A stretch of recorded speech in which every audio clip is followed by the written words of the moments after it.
From the Gospel according to John. As Jesus passed by, he saw a man blind from birth. His disciples asked him, Rabbi, who sinned, this man or his parents, that he was born blind? Jesus answered, Neither he nor his parents sinned. It is so that the works of God might be made visible through him. We have to do the works of the one who sent me while it is day. Night is coming when no one can work. While I am in the world, I am the light of the world.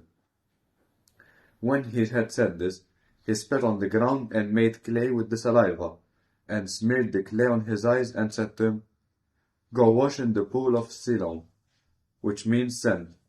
So he went and washed, and came back able to see. His neighbors and those who had seen him earlier, as a beggar, said, Isn't this the one who used to sit and beg? Some said, It is. But others said, No, he just looks like him. He said, I am. So they said to him, So how were your eyes opened?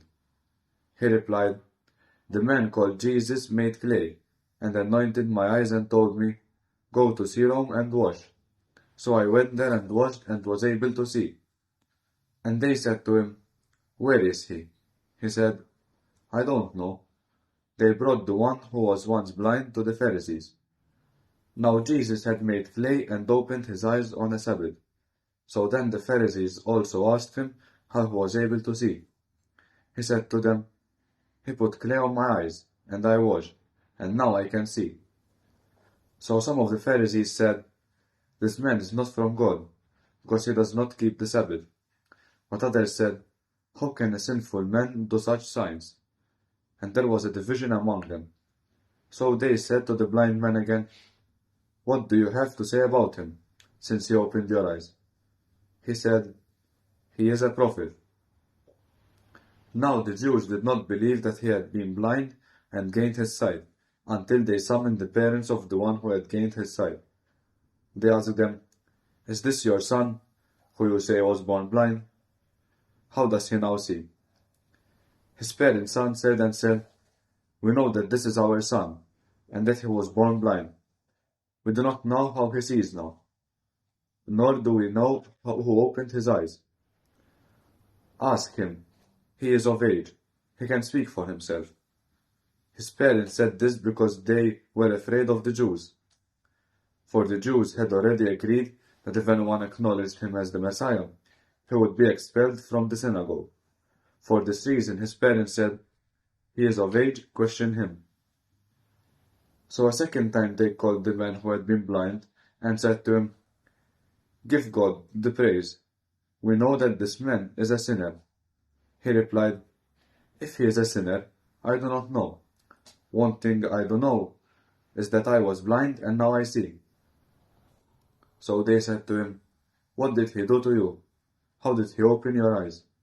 He answered them, I told you already, and you did not listen. Why do you want to hear it again? Do you want to become his disciples too? They ridiculed him and said, You are that man's disciple. We are disciples of Moses. We know that God spoke to Moses, but we do not know where this one is from. The man answered and said to them, This is what is so amazing, that you do not know where he is from. Yet he opened my eyes. We know that God does not listen to sinners, but if one is devout and does his will, he listens to him. It is unheard of that anyone ever opened the eyes of a person born blind. If this man were not from God, he would not be able to do anything. They answered and said to him, You were born totally in sin, and are you trying to teach us? Then they threw him out. When Jesus heard that they had thrown him out, he found him and said, Do you believe in the Son of Man? He answered and said, Who is he, sir, that I may believe in him? Jesus said to him, We have seen him, and that one speaking with you is he. He said, I do believe, Lord, and he worshipped him. Then Jesus said, I came into this world for judgment, so that those who do not see might see, and those who do not see might become blind. Some of the Pharisees who were with him heard this and said to him, Surely we are not also blind, are we? Jesus said to them, If you were blind, you would have no sin. But now you are saying, We see. So your sin remains.